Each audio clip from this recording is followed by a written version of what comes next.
Pounded Yam and Marriage. Assalamu alaikum wa rahmatullahi wa barakatuh. I'm Salatu Sule talking about life and love, pounded yam and marriage. Yes, we'll be talking about pounded yam and marriage. This is yam.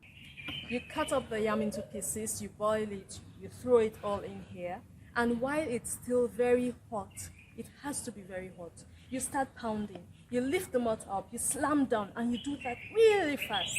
If you are too slow, the yam cools down, and instead of forming a smooth, doughy texture, you get a lumpy / doughy texture. It's high intensity physical workout.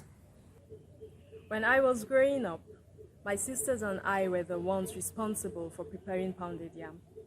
We, the girls of the house, were the ones who undertook that high-intensity physical workout. As our brothers grew older, they got stronger, they ate more food, they even grew muscles because they were involved in taekwondo, in push-ups and press-ups and pull-ups and all of that. While we, the ladies, who were actually the ones preparing the food, we ate less the older we got. Then after a while, my sister started asking, why? We are the ones who do the work to prepare the pounded yam, but the portion we end up eating, because our appetites are much smaller, is like 1/3 or 1/4 of what our brothers would eat. She said, let them do the work. My mother agreed, and my brothers began to do the pounding of the yam. We would peel, cut, and boil the yam. They would pound it. Something interesting happened when that shift occurred.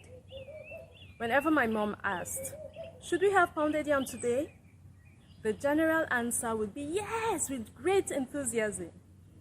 That was when it was my sisters and I pounding the yam. When the boys began to do the pounding of the yam, whoever was the person responsible for pounding that day would sometimes say yes, or sometimes say no, I don't have strength to pound yam today. And we thought, really? But you know something, they were clever. They weighed their desire to have pounded yam for lunch against their willingness to do the work to produce the pounded yam. Pounded yam, work. Pounded yam, work. Marriage is like that. Many of us see marriages that we admire. We say, we want that, we love that, we want our marriage to be like that. Every good marriage takes work to produce.